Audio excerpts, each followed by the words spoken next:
Selamat datang kembali di channel Burnet Trader. Di video kali ini saya akan menganalisa untuk perkembangan pergerakan saham-saham dari sektor properti. Pertama BES, kedua APLN, ketiga ASRI, keempat BSDE, kelima CTRA, keenam Demas, ketujuh LPKR, ke-8 Piwon, ke-9 SMRA, ke-10 MDLN, ke-11 DIT, ke-12 HOMI, dan terakhir PPRE. Langsung saja ke saham pertama. Ada BES yang ditutup di harga 189, terkoreksi 1,04%. Kalau dilihat dari transaksi asing, net sell. Kalau di broker semalamnya BES di distribusi. Langsung saja ke teknikalnya. BES lagi konsolidasi, tapi konsolidasinya tuh di area yang bisa dibilang area atas, pucuk, dan juga ini kalau Bapak Ibu lihat ya, double bottomnya ini sudah tercapai targetnya. Nah, ya 195 tercapai dan dia mulai konsol dengan kondisi seperti ini. Kalau saya untuk BES saya wait and see. Apa? Karena ya bisa dikatakan ini daerah pucuk. Memang bisa lanjut gak ya? Kita lihat aja nanti. Yang seperti ini polanya atau arahnya pergerakannya ya follow the trend yang sudah punya. Yang belum punya, kalau berani entry di harga atas ini ya tergantung masing-masing lagi siap nggak. Kalau dilihat support yang menjadi sandarannya mestinya nggak turun dari 180. Cuman sekarang kan dia lagi mencoba tembus 190-nya gagal terus. Takutnya sih tiba-tiba dibuang. Arahnya ya masih bagus, masih mencoba akan uptrend, tapi ya sebaiknya entry saat ya mungkin ada koreksi yang cukup dalam di mana dia membentuk swing low-nya, yaitu baru entry. Jangan lagi hijau lagi kondisi seperti ini. Memang bisa naik, tapi yang turun siap nggak? Kalau mau pakai stop loss siap nggak stop loss di bawah 180? Kalau siap silahkan aja entry. Seperti itu untuk BES. Langsung saja ke saham selanjutnya. Ada PLN yang ditutup di harga 159, terkoreksi 1,24%. Kalau dilihat dari transaksi asing, net sell. Kalau dilihat dari broker summary-nya, APLN diakumulasi. Langsung saja ke teknikalnya. APLN volume mulai meningkat di atas ya. Cuman ya seperti tadi BES harga pucuk. Salah momentum kalau beli di harga atas ini ya. Tapi yang memang bisa aja beli, kecuali Bapak Ibu bisa melihat kondisi bid over, melihat time frame chart lebih kecil untuk beli harga atas. Cara scalping entry-nya ya. Cuman ya tetap ada resiko. Namanya harga atas itu resikonya lebih besar daripada beli di support. Kalau pandangan saya masih sama, kalau misalnya APLN ini gagal menembus 160 minggu ini, minggu depan turun dulu dia ke 150. Titik entry yang menarik tuh di 150 untuk APLN ya. Memang APLN secara tren akan uptrend, tapi ya best entry-nya yang dicari itu biar profitnya besar, risk-nya kecil. Karena kita nggak tahu juga nanti ke depannya seperti apa. Walaupun terlihat ini uptrend strong karena baru mematahkan trend downtrend, tapi ya tiba-tiba balik arah kan bingung. Nah, kalau dilihat dari volume dan MACD memang bagus, strong ke atas. MACD-nya golden cross, bar chart di atas juga meningkat, sudut kemiringan lebih dari 45 derajat, harusnya masih kuat. Apalagi EMA 60 garis biru ini mulai mengarah ke atas, sudut kemiringannya juga hampir 30 derajat. Ya, akan memotong EMA 60, yaitu bagus. Tapi entry-nya bagusnya nunggu dia membentuk swing low-nya. Ini kan sudah di reject nih pola-pola wedge. Harusnya ini kan pola-pola wedge atau pola ascending triangle. Akhirnya dia break. Targetnya ya 170-180 untuk APLN. Jadi seperti itu. APLN langsung saja ke saham selanjutnya. Ada ASRI yang ditutup di harga 191, terkoreksi 1,54%. Kalau dilihat dari transaksi asing net buy. Kalau di bakal semuanya ASRI diakumulasi. Langsung saja ke teknikalnya. ASRI juga ya lagi di area atas. Nyentuh nggak 200? Peluang besar sih nyentuh. Cuman ya kalau beli harga sekarang tuh resikonya cukup jauh dari support. Ini tutup aja. Nah ini EMA 200-nya ada di 170. Dan 180 ini jadi support sandarannya. Mestinya Kalau untuk ASRI, koreksi kalau masih mau lanjut naik mungkin di bulan Agustus ya mestinya turunnya tuh nggak lebih dari 180. Kebetulan di situ ada EMA 60. Itu jadi sandarannya ya. Dan menurut saya juga peluang besar sih tembus 200 tahun ini ya. Cuman ya itu nggak tahu kapan, apakah bulan ini, bulan depan, atau koreksi dulu baru nanti mendekati akhir tahun tembus ya, karena sudah lama dia konsolidasinya nih semenjak 2021. Ini kan area konsolidasi dan resisten yang cukup kuat tuh level psikologisnya 200 tembus gas ke atas ASRI. Menarik untuk ASRI juga diperhatikan. Untuk di watchlist, diingat aja harga-harganya. Misalnya supportnya 180, resistennya 200 ya. Seperti itu, ingat aja. Nanti kan kelihatan di running trade atau muncul di RTG bisnis, di gainers atau loser ya. Nanti kan lihat hafal harganya. Saham tuh penting Bapak Ibu ya. Sudah tahu support resisten dan diingat aja supportnya di berapa, resistennya berapa. Nanti kan muncul tinggal cek, oh bagus teknikalnya. Oh mau tembus dia. Ya udah siap-siap lihat teknikal yang lain, indikator yang biasa Bapak Ibu gunakan, baru entry ya. Untuk ASRI sih tembus kayaknya 200 ya. Kalau bisa bulan Juli sih mantep tuh untuk ASRI. EMA CD-nya juga mengarah ke atas, membentuk golden cross, bercat tetrasol juga meningkat, volume lumayan meningkat, sepertinya bisa tembus. Apalagi EMA 60 sudah cross ke atas EMA 200, berarti cukup kuat pergerakan uptrendnya minggu depan bisa. Kalau nggak tembus nyentuh. Semoga ya untuk ASRI. Seperti itu. Langsung saja ke saham selanjutnya. Ada BSDE yang ditutup di harga 1125 sama harga penutupan hari sebelumnya. Kalau dilihat dari transaksi asing net sell. Langsung saja ke teknikalnya. Secara teknikal untuk BSDE masih bagus. Ya. Kalau menurut saya BSDE kumpul-kumpul aja dulu. Ini kalau saya lihat BSDE bisa jadi membentuk pola pattern flag atau pola symmetrical triangle. Ya pokoknya untuk BSDE mestinya ya nggak turun di bawah 1000 lagi. Jadi harusnya bagus, dan kalaupun misalnya ada koreksi yang cukup dalam, misalnya nanti ISG koreksi, 1000 ini akan jadi sandarannya. Dan kalau sebelum akhir tahun dia sudah menyentuh 1000, misalnya di bulan 9, bulan 10 ya udah siap-siap habis itu nanjak lagi ke atas. Ya, seperti itu untuk BSDE. Kalau melihat kondisi seperti ini untuk BSDE juga bagus. Tren BSDE ini pernah di harga 2400-an ya. 2380 dan tren downtrend sudah dipatahkan semenjak 2016. Harusnya sih saatnya uptrend ya, tapi memang ada prosesnya naik turunnya.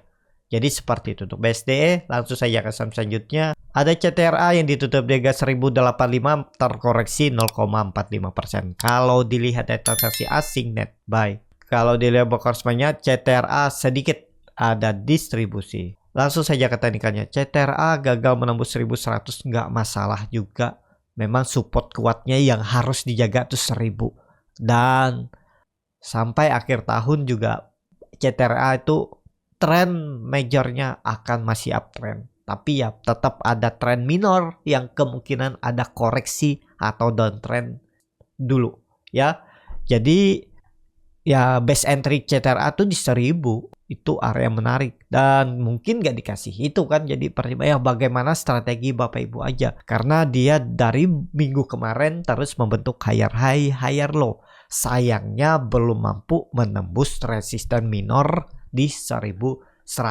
Menurut saya CTRA tahun ini bisa bergerak di atas 1200. Tembus juga 1200 ya. Bagaimana strategi Bapak Ibu yang sabar menahan ya, nggak pakai stop loss ya silahkan juga. Pakai president juga silahkan, karena menurut saya tren CTRA akan uptrend sampai akhir tahun. Cuman ya itu ada membentuk swing low-nya. Ini kan contohnya nih uptrendnya. Ini kan uptrend dari 2020 nih. Tetap aja ada naik turunnya. Seperti itu ya. Level psikologis yang harus dijaga 1000. Seperti itu. Untuk CTRA langsung saja ke saham selanjutnya. Ada Demas yang ditutup di harga 168 terkoreksi 0,59%. Kalau dilihat dari transaksi asing net sell. Kalau di broker semuanya Demas di distribusi. Langsung saja ke teknikalnya. The Mas lagi konsolidasi, belum kemana-mana juga. Harga-harga nanggung tengah-tengah. Tapi kalau Bapak Ibu mau juga ya silahkan beli. Karena The Mas nih kelihatannya lagi konsolidasi dan lama sudah downtrend. Semenjak 2021 Oktober itu dia sudah downtrend dengan target kalau tembus 175-180 uptrend juga. Peluang besar uptrend nggak? Peluang besar. The Mas di 5 bulan ke depan ya, tembus juga tuh nanti 175, ada saatnya ditembusnya. Seperti itu untuk The Mas. Langsung saja ke saham selanjutnya, ada LPKR yang ditutup di 103, terkoreksi 0,96%. Kalau dilihat dari transaksi asing net sell, kalau dia bakal semuanya LPKR diakumulasi. Langsung saja ke teknikalnya, LPKR trennya ke atas, 1-2 minggu ke depan juga ke atas. Ini dia kecil kemungkinan kalau turun lagi dari 100, tapi ya namanya market tuh apapun bisa terjadi ya. Salah satu grup yang susah dianalisa pergerakannya itu ya grupnya Lipo, MNCN. Nah, dua itu ya.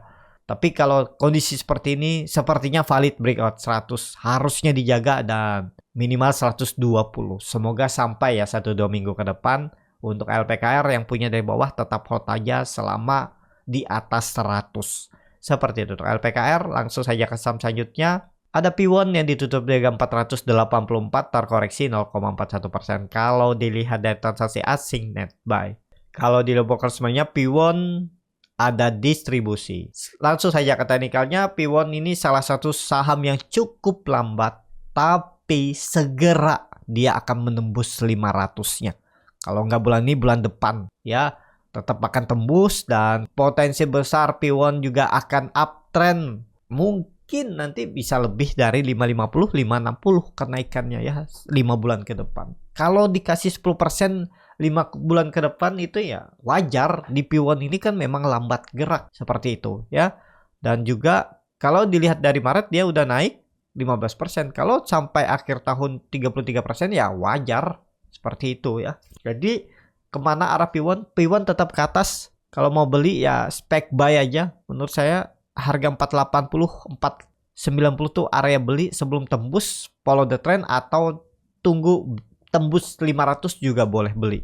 Ya, atur aja bagaimana strategi Bapak Ibu, sesuaikan dengan profil resikonya. Seperti itu P1. Langsung saja ke saham selanjutnya. Ada SMRA yang ditutup di 685, terkoreksi 0,72%. Kalau dilihat dari transaksi asing net buy. Kalau di boxnya SMRA di distribusi. Langsung saja ke teknikalnya. SMRA segera tembus juga 720-nya dalam waktu dekat. Karena EMA 60 sudah cross tajam ke atas EMA 60, EMA 200. Memang EMA CD-nya lagi downtrend. Ya, tapi nggak masalah. Ada saatnya, tinggal nunggu. Kalau dikasih koreksi 1-2 hari ke depan itu malah kesempatan beli ya. Tapi disclaimer, segera tembus. Kalau nggak minggu depan, awal Agustus 720 ditembus oleh SMRA. Seperti itu untuk SMRA. Langsung saja ke saham selanjutnya. Ada MDLN yang ditutup di harga 97, terkoreksi 2,02%. Kalau dilihat dari transaksi asing, net sell. Kalau dia bakal samanya MDLN diakumulasi. Langsung saja ke teknikalnya. MDLN berhasil breakout dengan tren seperti ini, uptrend. Memang likuiditas tipis ya. Gap mestinya ditinggal, nggak boleh nutup gap. Jadi kalau mau bagus 2 hari ke depan, Kamis Jumat harus tembus 100 atau 102. Tembus, siap-siap lanjut uptrend minggu depan. Untuk MDLN masih oke, masih bagus trendline. Kalau dihitung pola important and holdernya ini ya targetnya bisa ke 110, 115 itu area resistennya ini. Area ini ya arah untuk MDLM. Jadi yang belum punya silahkan aja. Kalau MDLM ini bisa juga di scalpingin. Boleh nggak entry di harga-harga atas nih? Bisa. Yang penting tahu bagaimana tekniknya, bagaimana ciri-ciri sahamnya yang mau naik kah mau turun. Nah, itu bisa dipelajari di kelas scalping Borneo Trader. Jadi seperti itu. Untuk MDLM masih bagus. Kalau untuk swing ya beli di bawah ya. Tapi kalau dia nutup gapnya masih lama, bisa konsolidasi. Ya memang entry-nya di bawah memang yang bagusnya ya. Di 90, 93 ini nutup gap tapi konsol dulu. Bagusnya memang MDLN langsung gas. Tapi kalau kita beli di harga tengah-tengah ini, kalau cuman modal feeling untuk swing, ya takutnya sih tiba-tiba dibawa turun. Siap average down nggak? Siap hold nggak? Kalau siap boleh juga. Kalau scalping kan ada tekniknya. Kalau ternyata dia turun setelah beli ya exit. Seperti itu ya, exitnya 1%, 2%, 3% ya nggak masalah. Yang penting selamatkan uang yang ada dulu, jangan sampai menunggu ya, karena nunggu berhari-hari itu cukup lama. Lebih baik cut loss mungkin di 1-3%, nanti beli saham yang lain di hari itu juga bisa ketutup, seperti itu ya. Kalau cut loss 10% tuh agak susah nyaris dalam satu hari 10% kan, itu bedanya ya, seperti itu. Untuk MDLN langsung saja ke saham selanjutnya. Ada DILT yang ditutup terkoreksi 1,6% ke harga 246. Kalau dilihat dari transaksi asing net sell. Kalau di broker semuanya DILT di distribusi. Langsung saja ke teknikalnya. DILT kondisi seperti ini lagi di tengah-tengah juga kalau lebih konfirmasi ya. Kalau menurut saya DILT nih tunggu di atas 250 atau sekalian di 220 aja tunggunya. Harga tengah nih harga-harga nanggung antara benar naik atau turun. Karena dia sudah membentuk pola dead cat bonds, naik sebentar terus turun. Takutnya ya seperti itu. Kalau saya sih saya lebih beli buy on break, tunggu dia tutup di atas 250 atau tunggu di 220. Itu aja untuk DILT. Kalau trennya peluang besar karena ini sahamnya Palo Keng Hong ya, pastinya sampai akhir tahun tembus juga 250 260 itu. Arahnya masih peluang ke atas. Tapi kan bisa jadi turun dulu lama. Nah, takutnya konsolidasi ya, tergantung masing-masing lah bagaimana strateginya untuk DILT. Seperti itu untuk DILT. Langsung saja ke saham selanjutnya, ada HOMI yang ditutup di harga 985 menguat 1,02%. Kalau dilihat transaksi asing net buy. Kalau di broker semuanya HOMI di distribusi. Langsung saja ke teknikalnya, HOMI luar biasa naik terus ya. Cuman ya saham kalau naik-naik terus nanti tiba-tiba ARB siap nggak? Nih contohnya, dia itu sering membentuk karakter ARB setelah naik tinggi. Apalagi ini dia naik dari 500 sampai 985, hampir 100% dia naik. 98% dia wait and see lah, masa mau. Baiknya jangan beli di pucuk ya. Karena ya apa pertimbangannya beli di pucuk? Pengen dia naik lagi. Kan ini udah naik, udah membentuk swing low, udah naik. Ya mungkin nih web 3 bisa jadi ya. Seperti ini. Web 1, web 2, web 3. Web 3 mungkin 1000 atau 1100. Mungkin loh ya, karena ini harga pucuk juga. Kalau melihat kondisi enggak ya, 1000 kayaknya, 1000 atau 1020, enggak kejauhan ini. Bisa jadi nanti web 4, web 4-nya tuh gimana polanya? Lihat historinya nih. Kalau dia turun, biasa ARB. Apalagi sekarang ARB-nya 15% ya. Nah, janganlah. Sebaiknya masih banyak saham lain, ngapain? Iya memang bisa naik kalau market makernya mau naik ya bisa. Kalau Bapak Ibu tahu dari market makernya ini mau diangkat ke atas ke harga berapa ya bisa ikut. Tapi kalau katanya nggak usah deh, percaya aja, nggak pasti itu. Apalagi harga pucuk resikonya lebih besar ya, seperti itu untuk HOMI. Tapi kalau Bapak Ibu siap dengan resikonya, saya siap, nggak apa-apa. Mungkin kalaupun dia ARB saya average down di bawah, silahkan, nggak ada yang salah ya, namanya market seperti itu. Untuk HOMI langsung saja ke saham terakhir, ada PPRE yang ditutup di harga 104 terkoreksi 2,8%. Kalau dilihat dari transaksi asing nggak ada jual beli.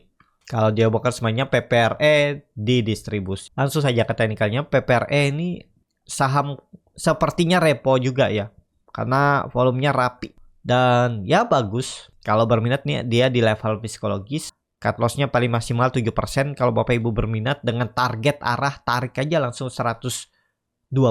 EMA 200-nya itu tuh. Risk reward-nya berapa tuh? 1:3. Bisa seperti itu. Tapi ya ini saham repo ya. Paling mentok dia 7% cut loss dengan target profit 15-20%. Kalau tertarik ya bisa. Itu aja kalau berminat untuk PPRE. Seperti itu. Cukup sampai di sini video kali ini. Terima kasih untuk Bapak Ibu dan teman-teman yang sudah menonton video ini sampai selesai. Apabila channel Berniat Trader ini bermanfaat dan bisa menjadi bahan pertimbangan Bapak Ibu dalam membeli, menyimpan, dan menjual sahamnya, bisa klik tombol subscribe dan nyalakan lonceng notifikasi. Ada kritik, saran, ataupun pertanyaan bisa langsung tinggalkan di kolom komentar.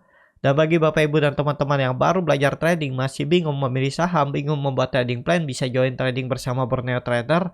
Nanti dipilihkan saham-sahamnya dan dibuatkan trading plan-nya beserta chartnya dan juga free konsultasi portofolio. Kalau tertarik, DM Instagram Borneo Trader. Sampai ketemu, tetap semangat dan semoga bisa terus cuan.